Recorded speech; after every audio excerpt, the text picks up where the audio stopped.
Glória a Deus. Você pode abrir a sua Bíblia em Atos dos Apóstolos, capítulo de número 6. Diácono Carlos pregou tudo agora às 8 e deixou um pouquinho para mim. Um pouquinho só. Aleluia. Atos dos Apóstolos, capítulo de número 6. Enquanto você procura, estarei orando. Deus, perdoe os nossos muitos pecados. Purifica-nos com teu sangue, Senhor. E ajuda-nos mais uma vez a entrar na tua presença, Senhor, com sacrifício de louvores a ti. Mas como igreja ressurreta, nós nos posicionamos nas regiões celestiais e banimos, ó Deus, desse lugar, da nossa vida, Senhor, desse bairro, dessa região, dessa cidade, Senhor, da nação brasileira, toda e qualquer presença contrária à tua, Senhor, que bate em retirada.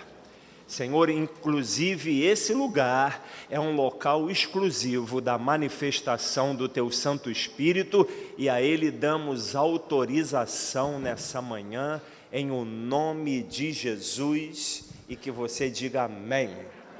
Então, Atos dos Apóstolos, capítulo 6, fruto da nossa jornada de leitura bíblica de ontem, o capítulo 6, e hoje já começa no 7, a defesa de Estevão. Mas aprouve Deus escolher esse texto, então vamos assim dividi-lo. Naqueles dias, aumentando o número dos discípulos, houve murmuração dos helenistas contra os hebreus, porque as viúvas deles estavam sendo esquecidas na distribuição diária. Então, os 12 convocaram a comunidade dos discípulos e disseram: não é correto que nós abandonemos a palavra de Deus para servir às mesas. Por isso, irmãos, escolham entre vocês 7 homens de boa reputação, cheios do Espírito e de sabedoria, para os encarregarmos desse serviço.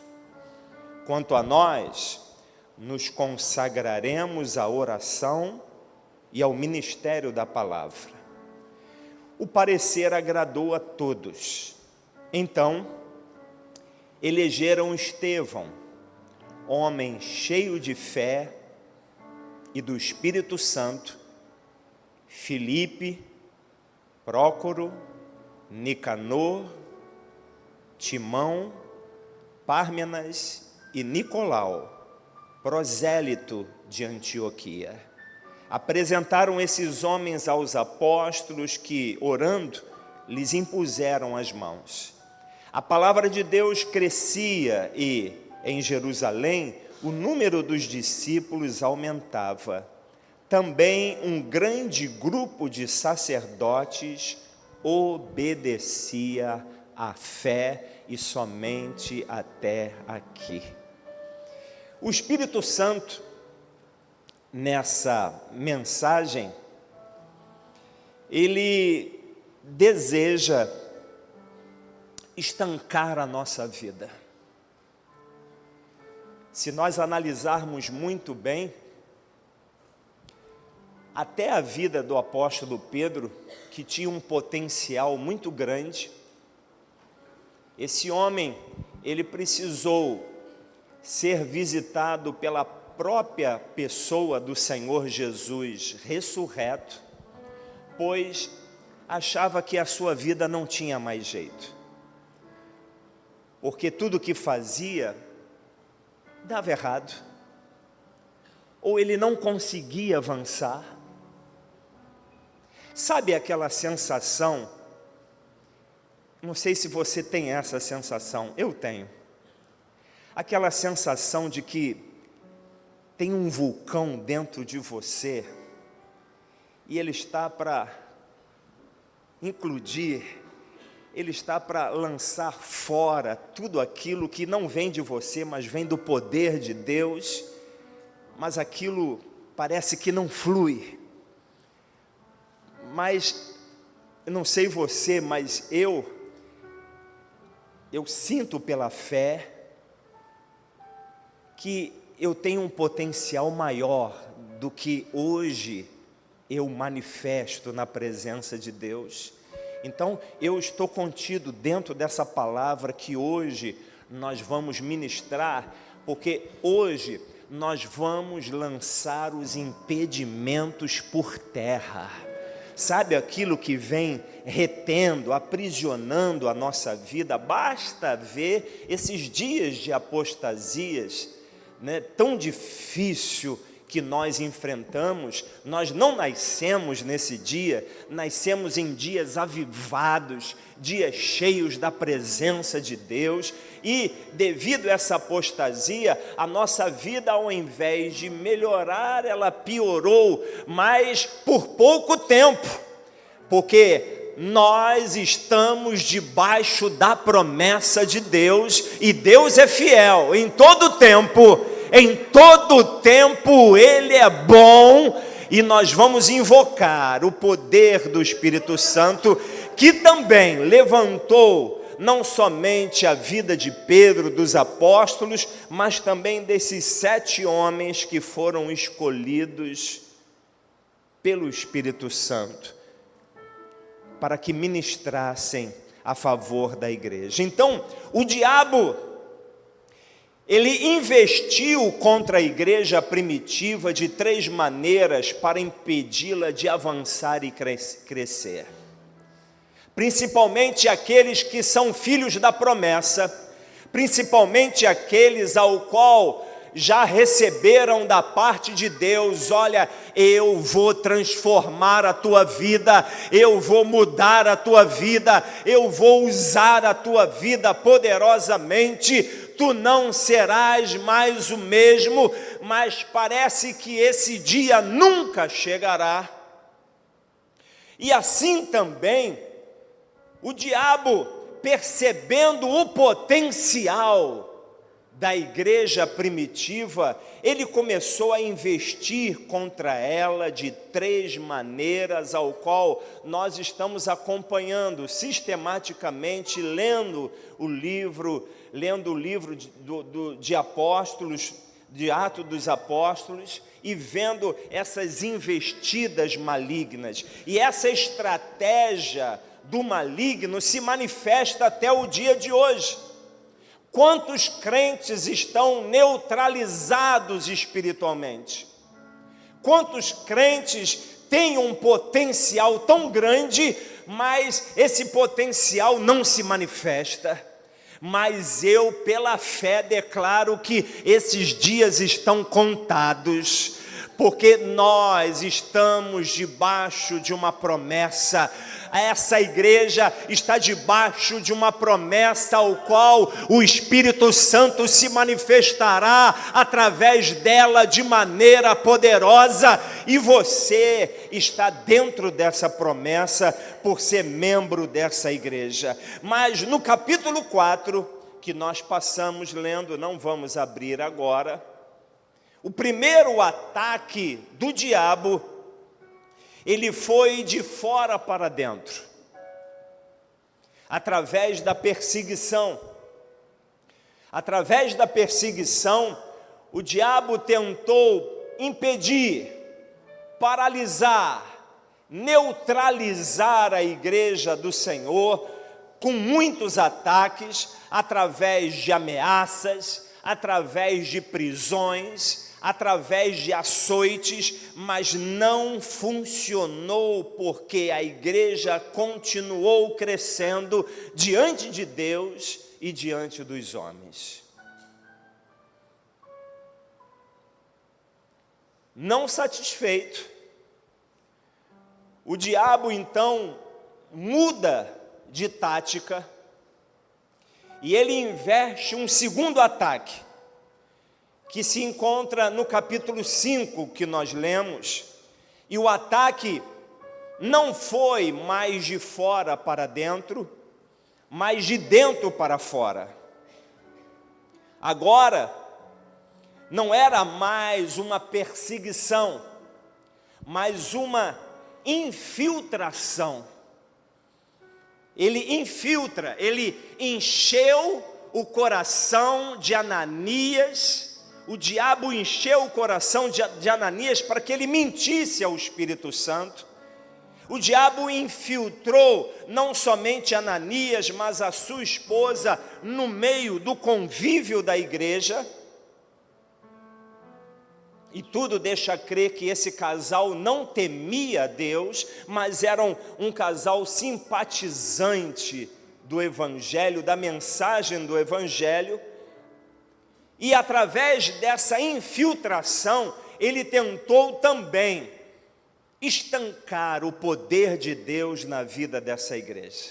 Ele tentou impedir que essa igreja ela fosse constituída como alguém cheia do poder de Deus, mas essa arma forjada pelo diabo, esse cavalo de Troia, ele foi revelado. Ele foi denunciado pelo apóstolo Pedro.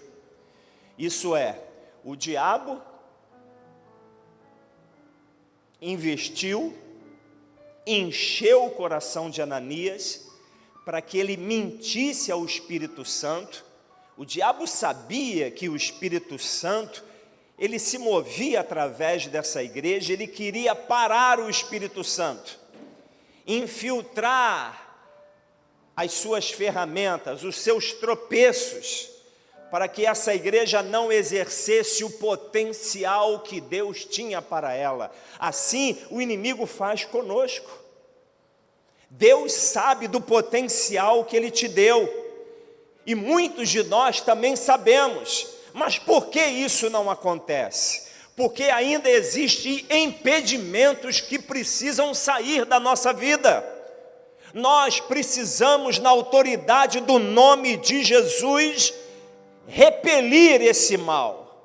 E se esse mal também se infiltrou no nosso coração, vejam, eu não estou nem falando de possessão demoníaca, eu estou falando de ideias, eu estou falando de argumentos, eu estou falando de pretensões, eu estou falando de pensamentos que são até verdadeiros, mas que não vêm da parte de Deus para a nossa vida, e nós precisamos expelir isso, mandar isso fora, e nos apegar com aquilo que Deus tem para nós. Então Deus não quer que você se diminua, Deus não quer que você, na verdade, não acredite que Ele tem plano na vida de muita gente, mas na sua vida parece que foi uma mentira. Deus não é homem para que minta, e nem filho do homem para que se arrependa. O nosso Deus é o caminho, Ele é a verdade e a vida, e a Ele todo o nosso louvor, toda a nossa adoração nessa manhã. Vamos aplaudir a Ele, dignos de louvor e de honra. Deus não falha, Deus não erra a cabeça, Ele escolheu você. Então veio a terceira tentativa do diabo, também para paralisar, interromper a igreja. Isso é, muitos, diz aqui no verso 1, naqueles dias, aumentando o número dos discípulos, houve o que, irmãos? Houve o que? Murmuração. Está ali o texto. Nós sabemos muito bem que murmuração não agrada a Deus. E a estratégia do diabo é fazer com que nós, a igreja, venhamos entristecer o coração de Deus, para que o nosso próprio Deus se ire contra a nossa própria vida e sejamos destruídos, não pelo diabo, porque ele não pode destruir nada, mas quando há um pecado não confessado, quando há algo que ofende a Deus e isso não é tratado diante do Senhor com o devido temor e tremor, isso abre uma brecha muito grande. Uma brecha até mesmo para que o próprio Deus, ele rejeite a nossa vida. Diz o texto que as viúvas dos judeus que nasceram fora de Israel, fora da nação de Israel, não estavam sendo ajudadas na ação social. Ação social.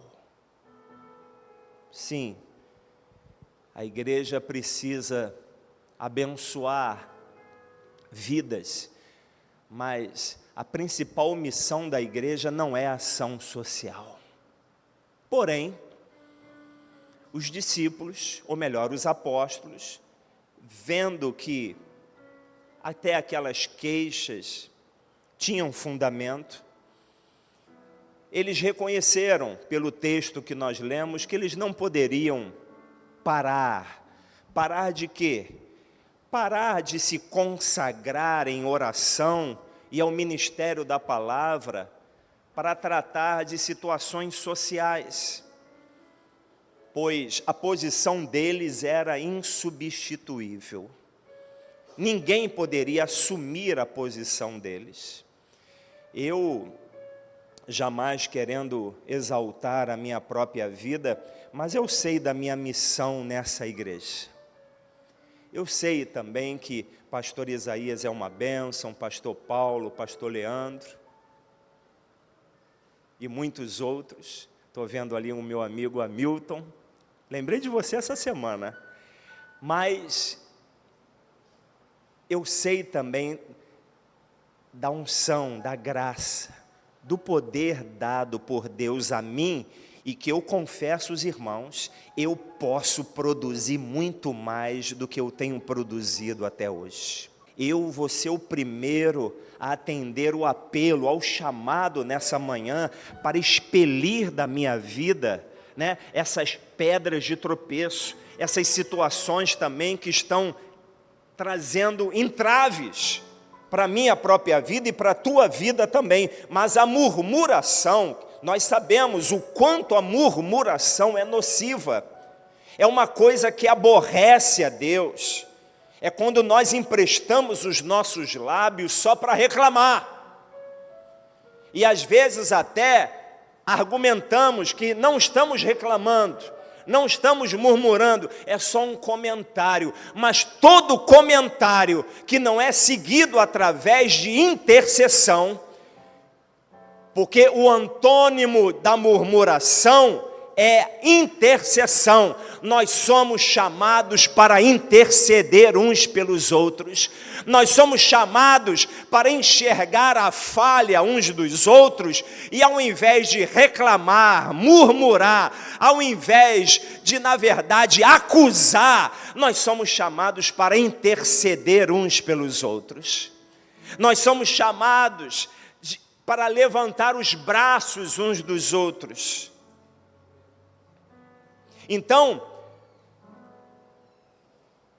os comentários que não terminam com intercessão e cooperação, nada mais é do que uma murmuração disfarçada.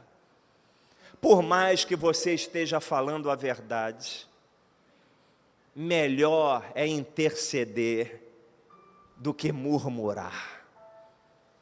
Nós sabemos que o acusador, ele inflama, às vezes, o nosso coração uns contra os outros, mas essa doença também cairá por terra na nossa vida, em nome de Jesus. Mas, debaixo desse ataque, o maligno, surge um crente ao qual nós vamos abordar hoje, que foi abordado às 8 horas, chamado Estevão. Os apóstolos pediram que a igreja escolhesse 7 crentes que apresentassem algumas qualidades, e qualidades essas que nós precisamos também cultivar na nossa vida, para que não tenhamos a nossa vida neutralizada pelo diabo. Vejam, nós já falamos isso certa vez. O diabo não está preocupado se você frequenta a igreja. O diabo não está preocupado se você até mesmo é um estudioso da palavra. Mas o diabo está preocupado quando um crente envolvido sim na igreja e com a palavra de Deus, ele começa a se tornar um crente cheio do Espírito Santo. Ele começa a se empenhar não para fazer a sua própria vontade, mas a vontade de Deus. Porque às vezes a nossa oração, a oração de um crente neutralizado, ela não mexe no mundo espiritual, nem um tio. Ela não abala o mundo das trevas. Então, orar não é o bastante. A oração eficaz, ela destrói as obras do diabo. As orações eficazes, elas trazem mudanças e trazem sobrenatural da parte de Deus. Esse tipo de crente é que afeta o mundo das trevas. É esse tipo de crente que o diabo quer que nós não sejamos, mas graças a Deus, que maior é aquele que está em nós do que aquele que está nesse mundo. O nosso Deus é maior do que o diabo e o império das trevas. Então, a primeira qualidade abordada até mesmo pelo Carlos, e está aqui no verso de número 3, fala que, por isso, irmãos, escolham entre vocês 7 homens de boa reputação. Então, o que é ter boa reputação? Ter boa reputação é ter uma vida coerente, tanto dentro da igreja, como também fora dela. Aquilo que você é dentro da igreja, você também é fora. E aquilo que você também é fora, você também é dentro. Um comportamento religioso, somente de aparência e de devoção a Deus, corrói o nosso testemunho de Cristo e os valores interiores do nosso coração. Então, é preciso não vigiar a vida dos outros, não ficar interessado como anda o comportamento dos outros. A nossa própria vida dá muito trabalho. A nossa própria vida, às vezes a gente dorme bem e já acorda com o pé nas costas. A gente já acorda murmurando, praguejando. A gente já acorda cheio de ervas daninhas, ao qual precisamos tratar dessas coisas diante de Deus. E o espírito religioso, ele não se importa com a podridão do nosso interior. O espírito religioso, ele nos tensiona a nos preocupar com a nossa aparência, com aquilo que está por fora. Se hoje nós também analisarmos, todo mundo aqui tem cara de crente. Olha só, o crente que está do teu lado, olha aí, não é um crente mesmo? Essa mulher aí, né, cheia do temor, olha só, que coisa, olha o brilho, a gente consegue até enxergar o brilho, mas Deus sonda o coração, irmãos. E às vezes não precisa nem Deus sondar, nós conhecemos as nossas obras, assim como Deus conhece também. Então, eu não estou aqui, através da boa reputação, pregando sobre perfeição, mas eu também não posso fazer corpo mole. Eu não posso agir de qualquer maneira com a minha vida. Deus sabe quando há uma boa vontade no meu interior.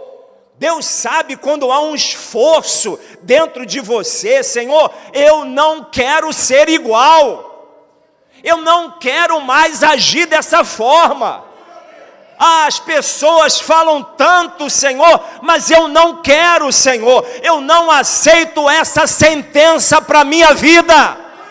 Mas já se passou tanto tempo, será que Deus ainda tem algo na minha vida? Tem, porque Deus não mente, Deus não mente, o mentiroso é Satanás e os seus demônios, mas o nosso Deus é o Deus da verdade. Então, seria como viver para impressionar os homens. O espírito religioso faz isso. Ele coloca em nós uma preocupação maior do que os homens vão falar ao nosso respeito. E o espírito religioso, ele nos faz não nos importar com o que Deus pensa ao nosso respeito. Imagine chegar naquela hora e você ouvir da parte de Deus: eu não te conheço, aparte-se de mim. Por quê? O espírito religioso faz isso.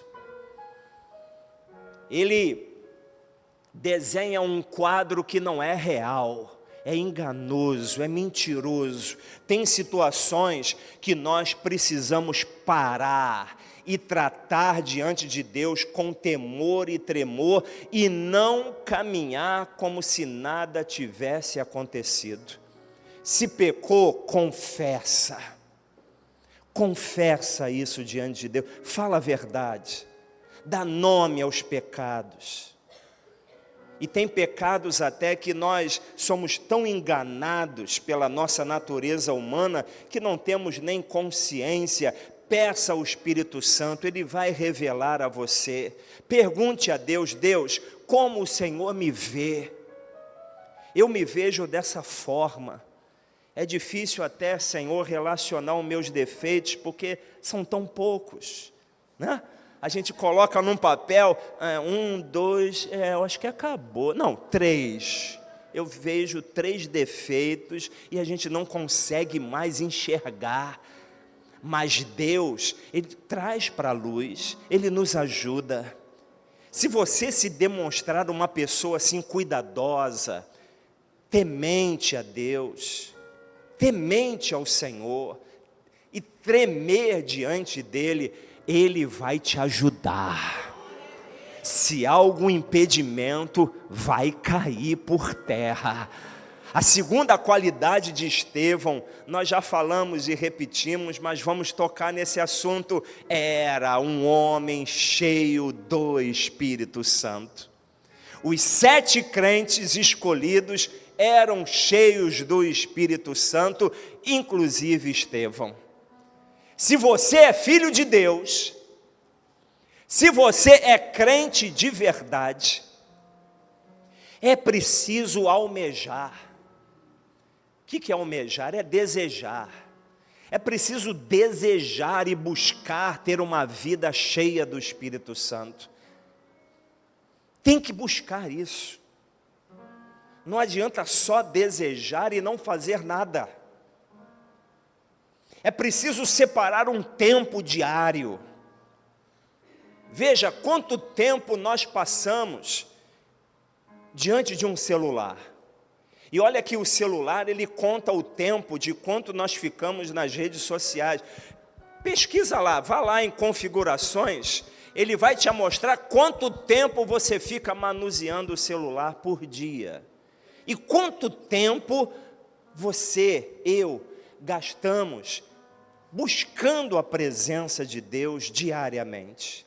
Então, ser uma pessoa cheia do Espírito Santo é separar um tempo diário.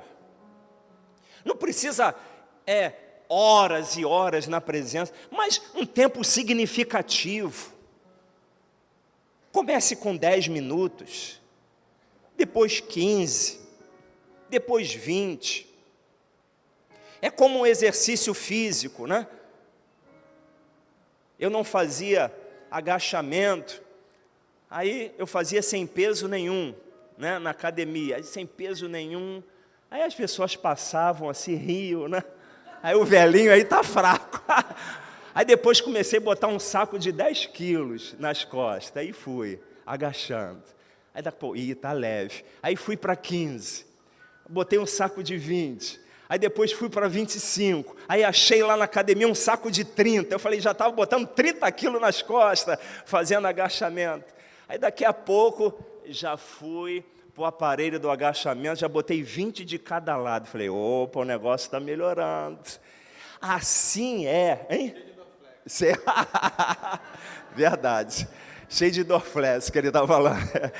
Mas a verdade é que o exercício espiritual é a mesma coisa. Você começa com 10 minutos, começa com 15. Não precisa muito tempo, mas naquele tempo, vá de todo o coração.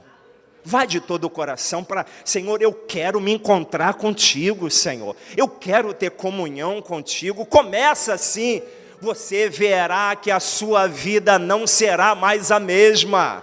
Você vai ganhando um vigor, você vai ganhando uma força, você vai ganhando poder do Espírito Santo. Ser cheio do Espírito Santo envolve 3 coisas básicas. Se você fizer essas 3 coisas com dedicação, olha, você estará no caminho certo. A primeira, é claro, envolve a palavra, a leitura sistemática da palavra. Essa leitura sistemática, a gente não lê a palavra assim, unidunité, salamé, mingueus, o livro escolhido, foi você, Eclesiastes hoje, não é assim. A própria jornada bíblica, ela vai nos fazendo ler sistematicamente o livro todo, e nós vamos meditando. Porque não basta a leitura, na meditação, você começa a estudar, opa, isso aqui ardeu o meu coração. Essa mensagem mesma de hoje, ela foi fruto de uma leitura.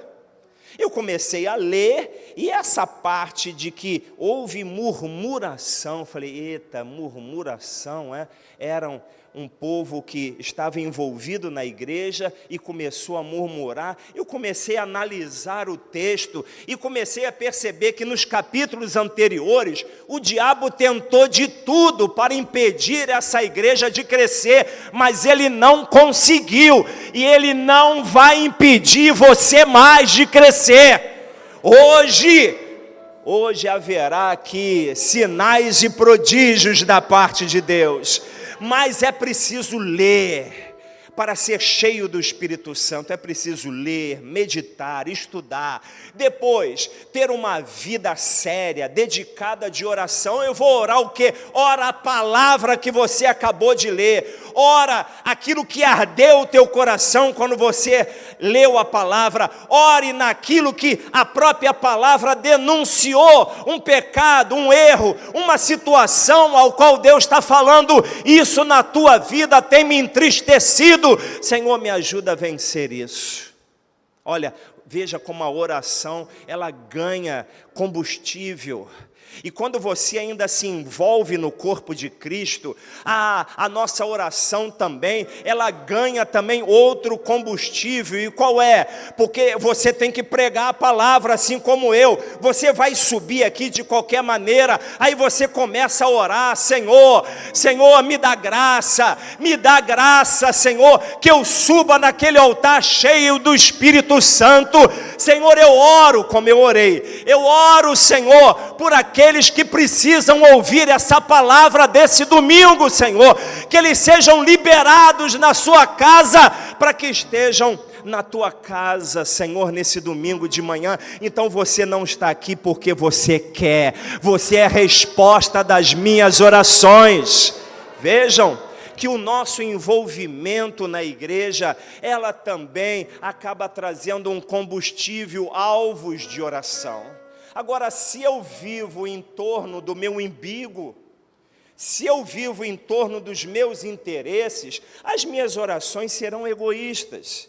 E não é esse chamado que Deus tem para a minha vida, de enterrar o meu próprio talento e falar no final: Senhor, aqui está o talento que o Senhor me deu, eu enterrei, mas ficou comigo, só para mim.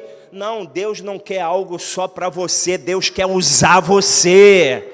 Deus quer usar com poder, com autoridade. Então, uma vida cheia do Espírito Santo vive de forma consagrada, santificada, não só perante Deus, mas perante os homens. É esse cuidado. Então, fomos exortados essa semana inteira, nas nossas reuniões de oração, de que é hora de colocar a nossa casa em ordem. É hora de colocar a nossa vida em ordem. E por quê? Porque a presença de Deus está se aproximando, está se intensificando. Era tolerado na ausência da presença de Deus, não será mais nos nossos dias, que se chamam hoje. Porque a igreja vai mudar, um avivamento está chegando, você acreditando ou não, o avivamento está chegando, e com o avivamento a própria presença de Deus se aproxima. Vejam o que aconteceu com Ananias e Safira. Talvez eles eram acostumados a falar uma mentirinha aqui e acolá e nada aconteceu. Mas quando a presença de Deus estava no meio da igreja, aquela mentira não foi mais aceita. Vejam o que aconteceu com Davi também, quando ele tomou aquela ótima decisão, excelente decisão de trazer a presença de Deus, a arca, de novo para Jerusalém. Lembram dos detalhes ao qual ele esqueceu, de que somente os sacerdotes com varas poderiam carregar a arca, e quando a arca foi colocada num carro de bois, e o boi tropeçou, a arca ia cair, Uzá tocou na arca e morreu. E como é que ficou Davi? Davi ficou aborrecido. Poxa, eu estou trazendo a presença de Deus para Jerusalém, Deus mata um levita? Mas ele não sabia que ele não estava atentando à palavra. Vejam, irmãos, a leitura da palavra é fundamental. Às vezes nós erramos nas entrelinhas. É preciso tomar cuidado. Então, o mesmo fogo que abençoa é o mesmo fogo que Deus opera juízo. É o mesmo fogo que Deus disciplina. Mas enfim, a terceira qualidade de Estevão está aqui no verso de número 5. Eu poderia falar muitas outras, mas no verso de número 5 diz assim: o parecer agradou a todos. Cadê? Então, elegeram Estevão, homem cheio de fé. Esta fé fazia com que Estevão realizasse prodígios e grandes sinais. Estevão, por estar cheio de fé, ele não parou e nem desanimou quando as oposições se levantaram. É chegada a hora de pedir o Espírito Santo que se mova de uma forma sobrenatural através da nossa vida. Eu tenho promessas de um mover de Deus na minha vida que ainda não aconteceu. Então, eu não vou morrer ainda. Ainda não vou encontrar com Solemar. Eu não vou morrer enquanto essa promessa não se cumprir. Deus falou isso para mim, não esquecendo que a fé não depende daquilo que estamos vendo ou sentindo. Às vezes o inimigo nos mostra certas verdades, mas verdades que não edificam. Não é essa verdade que Deus quer que você viva prestando atenção. Preste atenção naquilo que Deus quer que você preste atenção. Não caia na armadilha do inimigo, porque para a fé não depende daquilo que eu vejo. A fé, ela tem uma visão espiritual das coisas. Para a fé não importa aquilo que eu estou sentindo. Não estou me sentindo bem hoje, não importa. Não estou me sentindo bem ainda para avançar. Para a fé isso não importa. Eu não estou sentindo nada, para a fé isso não importa. Se você acreditar e crer somente, algo sobrenatural vai acontecer na tua vida hoje. Hoje Deus marcou o encontro contigo. Essas qualidades do Estevão, Senhor, eu quero essas qualidades na minha vida também. Eu quero isso na minha vida. Então, você sabe que tem um potencial dado por Deus, mas parece que tem algo retendo e impedindo você. Comigo é assim, também, mas eu não vou desistir. Você já até discerniu que tem algo espiritual e maligno conspirando contra você, para não deixar você avançar e crescer. Mas hoje, aquilo que está neutralizando a nossa vida vai cair por terra. Eu quero chamar aqueles aqui por fé, aqueles que também estão cheios de fé. Eu quero chamar aqui na frente para que você lute a favor da tua própria vida, para que Deus libere você, para que Deus libere o potencial que Ele deu a você, está dentro de você e vem do Espírito Santo, e você não aceita mais, é não se conformar mais da forma em que você está vivendo. Vem até aqui e eu quero orar por você, eu vou orar por mim também. Vem o pessoal do louvor. Essa manhã é uma manhã de sinais e prodígios para a glória de Deus. Ah, Senhor, vai acontecer na minha vida um sinal. Eu serei alvo dos prodígios do Senhor. Eu serei alvo. Algo sobrenatural vai acontecer na minha vida. É dessa forma que você tem que se levantar. É dessa forma. Eu não serei mais o mesmo. No poder do Espírito Santo, a minha vida vai mudar. A mão no coração agora. Talvez você saiba o que precisa mudar em você, mas melhor é ouvir Deus falar ao nosso respeito, porque muitas vezes as nossas conclusões ao nosso respeito são enganosas. Lembrando de Jó mesmo pensava coisas ao seu respeito. Ele achava que aquele mal que estava atingindo a vida dele era o fim da sua vida, mas Deus, Ele tinha muito mais por fazer. Então aquela conclusão de Jó a seu próprio respeito era enganosa. Então, olha, abandone a sua própria conclusão e se apegue com aquilo que Deus pensa a teu respeito. Não dê atenção que fulano, não dê atenção talvez o que o seu pai e a sua mãe praguejava a teu respeito, dizendo que você seria um nada na vida, que você seria até mesmo um alcoólatra, um zero à esquerda. Há poder no nome de Jesus.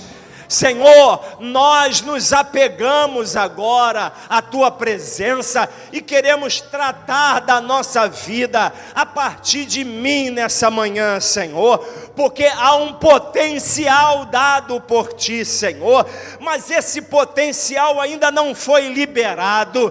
Mas nós oramos, ó Deus, Senhor, que haja um estancar, Senhor, que haja, Senhor, uma explosão, Senhor, que haja, Senhor, uma libertação, Senhor, ó Deus, das nossas próprias ideias, dos nossos próprios argumentos, dos nossos pensamentos, ó Deus, saiam tudo isso da nossa vida, em nome de Jesus, porque Deus, Ele tem ótimos pensamentos a meu respeito, e eu me aproprio, Senhor, dessa vocação, eu me aproprio desse chamado, eu me aproprio dessa promessa, Senhor, e eu não sairei daqui da mesma forma ao qual entrei, juntamente com os meus irmãos.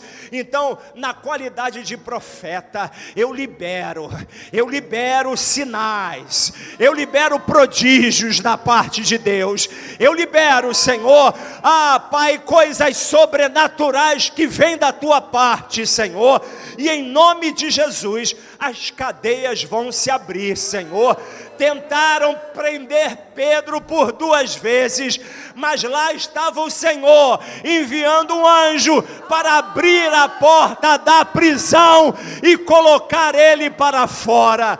Senhor, se há alguma prisão, se há, Senhor, alguma corrente, se há alguma atadura, Senhor, segurando a nossa vida, Senhor, em nome de Jesus, que isso venha a arrebentar nessa manhã. Ouça no mundo espiritual, ouça essa porta abrindo, ouça essas correntes sendo arrebentadas, ouça o brado do leão da tribo de Judá, ouça, porque ele vem saltando pelos montes, ele vem saltando pelos montes. Então, igreja, tu não serás mais a mesma. Aquilo que o Senhor prometeu que tu serias, nova vida de Rocha Miranda, prepare-se, porque a chama do poder do Espírito Santo se aproxima. Se você crê nisso, que você é alvo dessa chama, aplauda aí o teu Deus, aplauda aí o teu Deus. Você vai sair livre daqui, livre. A sua vida não será mais a mesma, livre. Você vai falando isso a teu respeito quando sair da igreja. Eu estou livre dessas amarras, eu estou livre dessas correntes, eu estou livre dessas maldições que falaram a meu respeito. Eu estou livre, eu serei aquilo que Deus me chamou para ser. Vamos aplaudir a Ele novamente. Aleluia. Glória a Deus.